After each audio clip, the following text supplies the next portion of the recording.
Olá amigos do EBD em Foco, paz e bem a todos, eu sou o Diácono Melquisedeque e estou aqui mais uma vez para fazer os comentários da lição desta semana, nossa penúltima lição do trimestre e penúltima lição do ano, lição de número 13 da revista da Escola Bíblica Dominical Classe de Jovens da editora CPAD.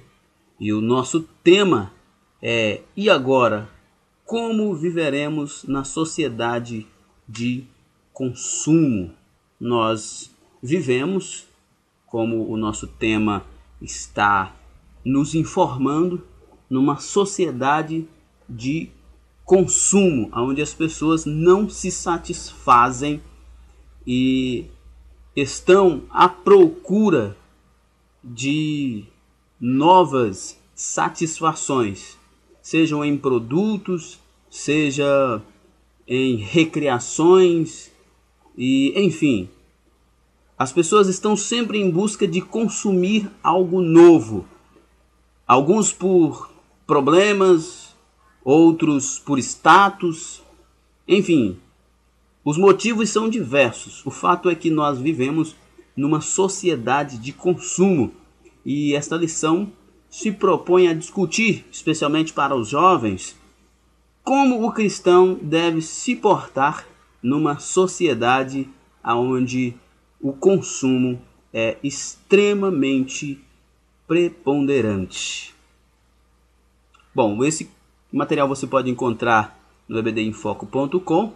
Você acessa www.ebdinfoco.com e você vai encontrar, além deste material, muitos outros materiais, cursos para EBD e uma diversidade de conteúdo para a sua escola bíblica dominical. É o ebdinfoco.com, a plataforma de cursos, slides e vídeos para a escola bíblica dominical do nosso amado irmão professor Herberson Pinheiro dos Santos. O texto do dia encontra-se em Isaías 55, verso 2 e diz: por que gastais o dinheiro naquilo que não é pão, e o produto do vosso trabalho naquilo que não pode satisfazer? Como diz o comentarista Warren Wiersbe, o povo estava trocando o essencial pelo fútil. O povo estava se alimentando do desnutrido, daquilo que não tem nutrição nenhuma, e abandonando o verdadeiro pão. Num contexto geral, Israel estava trocando Deus e tudo que Deus pode oferecer ao seu povo pelo mundo, pelos ídolos pagãos. É um versículo que traz uma abrangência muito grande. Assim como Israel estava trocando o essencial pelo fútil, hoje as pessoas buscam satisfação naquilo que é efêmero, esquecendo, assim como Israel esqueceu, que Cristo é o pão da vida, que Cristo é que satisfaz as nossas necessidades. Consumo santificado é a chave bíblica para viver com moderação e rejeitar o consumismo. Eu confesso que para mim é uma expressão nova, consumo santificado. Mas ao estudar eu percebi que o autor não está trazendo aqui uma revolução com essa expressão. Na verdade, ele está apenas enfatizando aquilo que Charles Spurgeon dizia: para o homem santo, nada é secular, tudo é sagrado. Ou seja, ele está fazendo aqui uma crítica de que nós, como cristãos, temos o hábito de fazer uma separação entre a vida sacra, entre a vida santa da vida secular, onde, na verdade, como diz Spurgeon, para o homem santo, nada é secular, tudo é santo. Nós temos o hábito de o que é relativo à igreja, o que é relativo aos nossos cultos, isso é santo. O nosso trabalho, as nossas diversões, isso é secular. Mas, na verdade, repito, e é recorrente esta frase do Charles Spurgeon, eu acho que explica categoricamente a ideia do nosso comentador: para o homem santo nada é secular, tudo é sagrado. A nossa forma de consumo também deve ser sagrada, deve ser equilibrada, santificada. O autor não está querendo aqui fazer revolução nenhuma, trazer um novo termo que vai mudar a vida de ninguém. Está apenas fazendo nós lembrarmos de que nós temos o péssimo e o tolo hábito de fazer separação entre a vida cristã da vida secular, o que é um erro, porque, como diz Charles Spurgeon, para o santo nada é secular, tudo é sagrado. O texto bíblico encontra-se em Isaías 55, versos 1 e 2, apenas 2 versículos, e como de costume não vou me deter nesse texto, mas eu aconselho você que fazer uso desse material a fazer uma pesquisa, especialmente o comentário do Warren Wisben, que é um comentário expositivo muito bom. Você vai encontrar um conteúdo excelente para ajudar você nesse texto. A dinâmica. Consumo santificado. O que é santidade? É possível aplicar a santidade aos hábitos de consumo? A santidade que Deus espera de seus filhos aplica-se a todas as áreas da vida humana, inclusive na prática de compras, a fim de tornar o crente moderado, resistindo aos apelos das propagandas e dos desejos carnais. Aqui uma boa coisa para mostrar esse consumo santificado é o fruto do Espírito, e em especial o domínio próprio. E é o que nós já falamos ali na síntese sobre o consumo santificado. Não é nada mais do que não jamais desassociar a vida do cristão da vida secular. Não existe essa separação para aquele que é crente, santificado, aquele que é santo em Cristo Jesus. Não existe essa diferença entre sagrado e secular. Tudo que o homem cristão for fazer deve ser santo, assim como ele o é santo, pois a Bíblia nos manda ser santo porque Deus é santo. E se nós fazermos essa diferença, certamente nós estamos vivendo uma vida dúbia e, consequentemente, pecaminosa. Tudo que o santo faz deve ser santificado, inclusive o consumo, as suas compras, a sua forma de negociar precisa ser santificada para que seja equilibrada. Introdução. Nesta lição falaremos a respeito da sociedade de consumo. Vamos discorrer sobre os perigos do consumismo, os perigos da mentalidade de consumo na igreja, e destacaremos a necessidade do crente desenvolver hábitos de consumo santificado. Muito importante para essa geração hedonista, imediatista, vazia, nós falarmos sobre o problema do consumismo, que é um perigo. Às vezes as pessoas pensam que isso é bobagem, mas a quantidade de pessoas depressivas e que se valem destes subterfúgios para suprir este vazio é muito maior do que imaginamos. E fazendo assim, essas pessoas acabam se perdendo e muitos até chegam a finais trágicos, porque se valeu do consumismo desenfreado para satisfazer uma necessidade que deveria ter sido satisfeita em Deus e não em bens supérfluos. A era do mercado de consumo. Sociedade de consumo. O mundo parece um grande shopping center.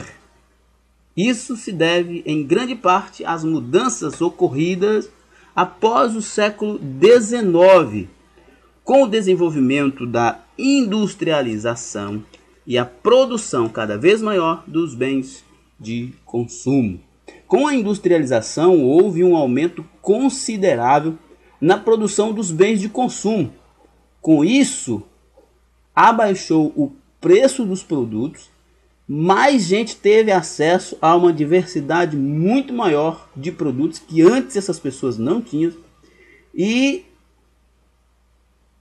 à medida que o tempo foi passando, mais necessidades foram surgindo e mais produtos foram sendo produzidos, e quando não tinha mais necessidade, veio o marketing, que nós vamos falar mais na frente, criando necessidades novas para as pessoas comprarem os novos produtos e assim só aumentando o consumo, e virou de fato uma sociedade do consumo, sociedade de consumo, e esta transição aconteceu a partir da Revolução Industrial. Vivemos, segundo os teóricos, na sociedade de consumo, que se distingue pelos seguintes fatores: economia de mercado. O que é economia de mercado? Economia de mercado é onde qualquer pessoa tenha liberdade de empreender, de produzir e oferecer esse produto no mercado. É economia de mercado. Especialmente onde a iniciativa privada predomina. Até pode existir as estatais, mas elas são em números bem menores. No Brasil não é tão fácil empreender, apesar de nós vivemos uma economia de mercado. Mas a economia de mercado é isso, onde você é livre, pelo menos na teoria no Brasil é livre, qualquer pessoa pode empreender, qualquer pessoa pode criar um produto e oferecer ele no mercado para que as pessoas comprem. Oferta em grande escala. Pelo fato de qualquer pessoa poder produzir, então muita gente tem a ideia de produzir e muito produto está à disposição das pessoas. E com isso a oferta aumenta cada vez mais. E o consumo, consequentemente, também aumenta, né? Quando se tem uma economia de mercado, quando se tem liberdade para empreender, para criar, tem então um aumento na quantidade de produto, um aumento na oferta e, consequentemente, tem também um aumento no consumo desses produtos. O papel do marketing. Dentro da cultura de consumo, a publicidade comercial desempenha um papel preponderante. Olha, quando você tem um produto, você precisa divulgar esse produto. E a publicidade é o meio mais eficiente, usando aí as técnicas, os mecanismos que os especialistas da publicidade desenvolvem, e dessa forma desempenha o marketing um poder muito grande de influenciar as pessoas através da publicidade, que desempenha um papel muito importante nessa cultura de consumo.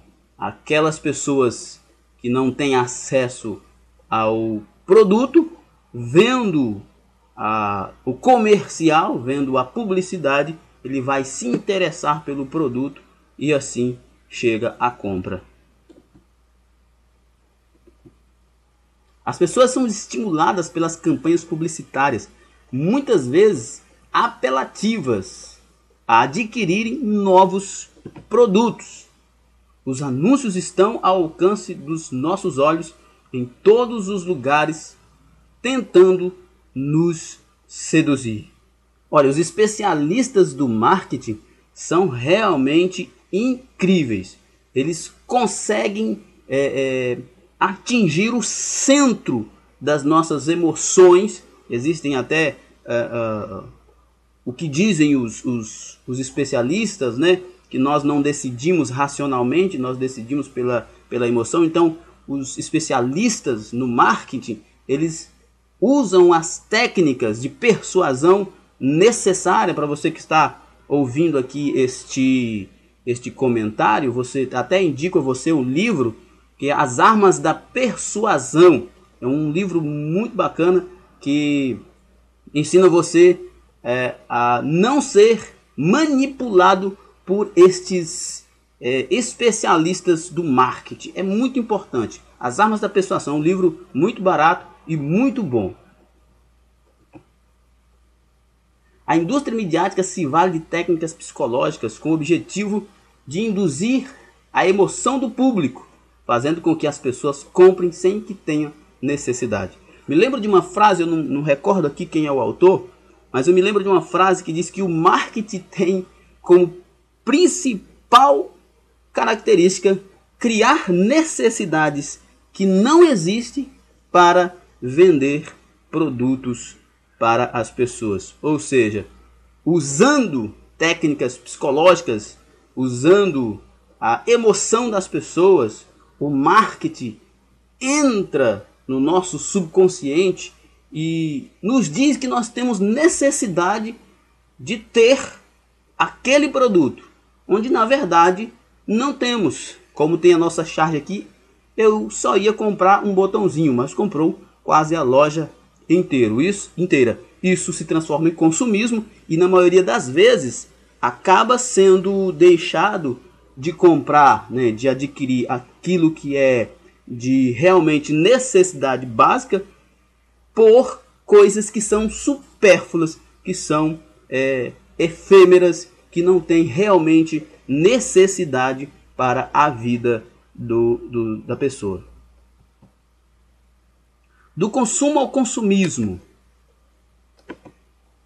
Evidentemente, o consumo faz parte da vida humana. Todavia, há sérios riscos à sociedade e à verdadeira espiritualidade quando o consumo básico e ordinário, que é alimentação, roupa, água, remédio, calçado, transporte, isso é consumo básico. Todo mundo precisa de alimento, todo mundo precisa de moradia, todo mundo precisa de roupa, de calçado.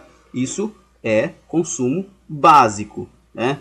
Evidentemente, o consumo faz parte da vida humana, todavia há sérios riscos à sociedade e à verdadeira espiritualidade quando o consumo básico e ordinário se converte em consumismo, o desejo desenfreado pelas compras. Quando o consumismo aparece, certamente já há um problema maior na vida dessa pessoa, porque o consumismo frequentemente é a tentativa de preencher um vazio. E aqui, como nós estamos fazendo um comentário bíblico para jovens cristãos, e qualquer outra pessoa que queira ter acesso a esse material, saberá que esse material tem o intuito de basear-se no contexto bíblico. Então, nós podemos dizer que se estas pessoas estão se entregando ao consumismo, e a razão para isso é porque existe um vazio na sua vida, na sua alma, nós então dizemos aqui, certamente, que a forma de preencher esse vazio não é com consumismo, mas com uma aproximação de Deus. Como diz o apóstolo Tiago, aproximai-vos, chegai-vos a Deus, e ele chegará a vós. No consumismo, as pessoas nunca estão satisfeitas com o que possuem. E gastam o que tem e até mesmo o que não tem, endividando-se para comprar algo novo. Isso, o marketing mexe muito com o ego das pessoas, mexe muito com a vaidade das pessoas, e existe uma competitividade muito grande, aonde quando uma pessoa compra um produto, o outro também quer comprar um igual ou melhor. E o marketing aproveita disso e vai disseminando essa ideia da competitividade e alimentando o ego, alimentando a vaidade das pessoas, e elas, com o passar do tempo, estão entregues ao consumismo e estão afundadas em dívidas, né? Nós vemos muitas pessoas, muitos brasileiros estão endividados, muitos brasileiros estão enrolados aí com cheque especial, enrolados com agiotas, enrolados com cartão de crédito, porque não foram prudentes, deixaram-se levar pelas campanhas publicitárias dos marqueteiros do mercado de hoje. Embora alguns consigam satisfazer o desejo material, suas almas no fundo ainda permanecem vazias e sedentas por algo mais. E assim nunca se sentem completamente satisfeitos. Isso é verdade. E a televisão faz questão nos seus programas, nos seus filmes, nas suas novelas, de incentivar isso. Quantas novelas, quantos filmes, quantos seriados, tem sempre aquela pessoa que quando está estressada, vou para o shopping comprar alguma coisa para desestressar. E aí muita gente vai nesse caminho também. O problema é que isso funciona como uma droga que satisfaz no momento, mas depois vem o vazio novamente. O vazio continua porque está preenchendo um vazio com algo que é supérfluo, com algo que não é perene. Este vazio deve ser preenchido com a presença de Deus. E além de não preencher o vazio, essas pessoas ainda se complicam se endividando. O perigo da mentalidade do consumo na igreja. Igrejas e a lógica do mercado. Se por um lado glorificamos a Deus pelo crescimento das igrejas evangélicas nas últimas décadas no Brasil, por outro, ficamos apreensivos com a quantidade de modismos e inovações que surgem em decorrência dessas novas expressões de fé. Aqui eu quero fazer uma pontuação que é até difícil. A gente tem nas mãos um comentário como esse, um conteúdo como esse para nós transmitir aos nossos jovens, mas acaba que se transforma quase que numa coisa inútil. Eu estive pregando esses dias numa igreja e no conteúdo da mensagem que Deus me deu, falando sobre a fragmentação da unidade da doutrina, os desvios doutrinários que existem, que acabaram infiltrando dentro das igrejas e transformando a doutrina numa doutrina frouxa, numa doutrina mundana. E aqui, sabe, com aquela vontade de ver as pessoas se importando com o conteúdo, voltando para o verdadeiro conteúdo bíblico. Quando termina a mensagem, que devolvo o microfone, os líderes do culto vão fazer lá o tal de uma oferta maior, uma espécie de leilão. E aí são essas coisas que, sabe, desperta ainda mais o egoísmo, a vaidade, porque tem aquela competição, é um leilão, quem dá-se a maior oferta ficaria com aquele produto. E aí tinha lá aquelas pessoas que queriam mostrar que tinham um poder aquisitivo maior que o outro e dar a oferta maior. Enfim, são coisas que fica difícil mesmo quando a gente tem diante de nós um conteúdo tão bom quanto este, mas infelizmente parece que está sendo jogado na lata do lixo. Faz-se um esforço grandioso, a editora CPAD faz um esforço de publicar o material e nós de replicá-lo aqui através do EBD em Foco nas igrejas, mas infelizmente parece que estão entrando no ouvido e saindo no outro e não tem ninguém prestando atenção na gravidade disso. Nem sempre o crescimento quantitativo representa elevação da qualidade espiritual. Afinal, frequentemente, denominações são abertas sem o mínimo de discernimento bíblico e orientação divina. As pessoas estão indo à igreja sem um comprometimento. Eu até digo que as pessoas vão em busca de espiritualidade, não do Espírito Santo. Vão em busca de religiosidade, não da religação ao Criador.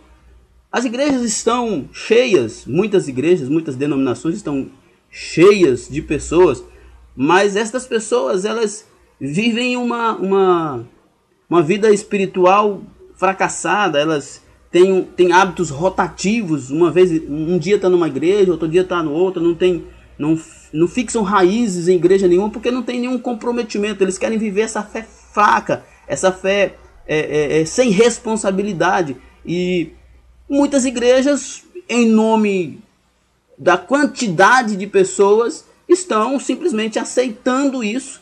E não existe uma doutrinação bíblica verdadeira para haver uma transformação no íntimo dessas pessoas. E de acordo com a necessidade que essas pessoas têm, a igreja funciona e na maioria das vezes são atraídas por desejos carnais e não pelo poder da palavra e do Espírito Santo, o que acaba sendo um problema grave para as igrejas que ainda lutam por uma doutrina mais saudável. Uma reportagem publicada tempos atrás pela BBC Brasil realçava essa realidade. Crescimento evangélico estimula mercado que une consumo e religião. É um grupo cada vez mais numeroso e com sede de prosperar e consumir. O crescimento dos evangélicos no Brasil, em especial, olha só, em especial o ramo pentecostal provocou mais do que mudanças religiosas, fortaleceu um mercado econômico que chama a atenção tanto das igrejas como da iniciativa privada. É claro, os púlpitos das igrejas estão cheios de você não pode ser pobre, você tem que ter o carro, você tem que ter casa, faz isso que você vai ter isso, faz isso. A mensagem de barganha. E as pessoas, algumas vezes, entram em problemas gravíssimos por causa disso, porque elas são alimentadas a partir dos púlpitos dessas igrejas a pensarem que elas realmente têm que ter um carro, têm que ter uma moto e assim por diante, têm que ter bens materiais, mas elas não têm condições para isso. E com isso essas pessoas acabam se endividando. A primeira impressão que se passa é que a economia, é que o mundo dos negócios acaba se beneficiando com isso. Mas o resultado para as pessoas acaba sendo bem trágico. Além dos problemas materiais, financeiros que elas vão acabar se envolvendo, elas estão se alimentando de um evangelho falso. Que na verdade, como diz o apóstolo Paulo, é um outro evangelho, não é o evangelho de Cristo. E isso, sem dúvida, não nos levará a arrependimento, não nos levará a conhecimento real de Cristo e, portanto, não nos levará à salvação. Esse é um problema que, infelizmente, nós estamos vivendo, não só no Brasil, mas no mundo inteiro. Igrejas ao gosto do freguês. Eu realmente estou bastante intrigado com essa expressão. Confesso que eu ainda não a tinha visto.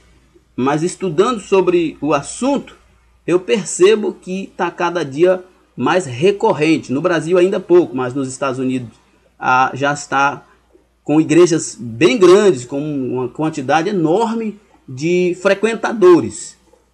Emerge nesse contexto a competição religiosa, pelo qual as igrejas passam a atuar como verdadeiras agências de mercado. Com base no princípio básico da lei de consumo, obter as maiores recompensas por meio dos menores custos. Olha só, aqui estas pessoas da igreja ao gosto do freguês, as pregações são vazias, são de muita autoestima, né? de autoajuda, que mexe com a estima da pessoa, mas não mexe com a alma, que transmite uma mensagem que mexe com o psicológico, mas não mexe com o espiritual, e elas estão sendo atraídas, essas pessoas estão sendo atraídas para essas igrejas a partir dos seus desejos de consumo. Né? Nessas igrejas, inclusive, tem lojas do McDonald's, tem salões de jogos, tem casas de shows, e até shopping centers, sabe? São coisas que não tem nada a ver com o evangelho. Mas, enfim, atrai muitas pessoas, porque essas igrejas se transformaram em um clube de lazer. Estas pessoas vão a esta igreja, ouvem uma mensagem de autoajuda, ouvem alguns louvores, ou algumas canções que eles chamam de louvores, e no final eles saem dali manipulados, consomem alguma coisa nos arredores desta igreja, mas eles não têm efetivamente nenhuma transformação de vida. Para sobressair, alguns ministérios passaram a oferecer duas coisas: benefícios terrenos e baixo custo aos fiéis. E o resultado, infelizmente, foi a apresentação do evangelho não como dádiva, obra da graça de Cristo, e sim como produto de mercado. Infelizmente, o que nós temos é uma ênfase exacerbada à barganha dentro das igrejas. E o segmento pentecostal, especialmente o neopentecostal, mas os pentecostais tradicionais também, infelizmente, estão caindo nessa cilada. Nós vemos uma enormidade de pregadores que suas mensagens são direcionadas à manipulação psicológica para que as pessoas pensam que dando oferta, que fazendo votos, estas pessoas enriquecerão. Isso se transformou definitivamente e realmente em um mercado. E aí as pessoas já não veem mais o evangelho como obra da graça de Deus, que nos leva ao arrependimento dos nossos pecados, para o perdão e para a salvação. Dentro dessa concepção antibíblica, o crente é visto como mero freguês, cujos desejos devem ser atendidos, e o pastor como um empreendedor que faz da igreja o seu próprio negócio. Isso, infelizmente, é verdade. Lembrando que quando você vê as pessoas falando de prosperidade, de vida abençoada, eles não falam de espiritualidade, não falam de poder e autoridade, de sabedoria e graça, mas do quanto eles têm em bens materiais. Para muitas pessoas, e esta é um resgate aí de uma concepção retrógrada que havia entre os judeus na época de Jesus e até antes de Jesus. Lembra da história do jovem rico, quando Jesus disse que era mais fácil um camelo passar no fundo de uma agulha do que um rico entrar no céu? E os discípulos ficaram escandalizados e perguntaram: bom, se os ricos que têm o favor de Deus não herdarão o céu, quem então herdará? Porque havia uma concepção errada de que quem é rico tem o favor de Deus, quem é pobre tem o castigo de Deus. E isso não é verdade. Jesus deixou isso bem claro. E nós vemos hoje em dia essa concepção aonde as pessoas medem a sua espiritualidade ou a sua pseudo-espiritualidade pelos bens que têm e não pela comunhão com Deus. A expressão máxima dessa concepção é percebida na teologia da prosperidade, que centraliza nas bênçãos materiais, ou seja, no consumo, o foco do evangelho. A teologia da prosperidade não fala de arrependimento. A teologia da prosperidade não fala de morte na cruz. A teologia da prosperidade não fala de juízo final. A teologia da prosperidade fala que você tem que determinar que você vai ser abençoado, que você não pode aceitar, que você não nasceu para ser pobre, enfim. A teologia da prosperidade ilude muitas pessoas.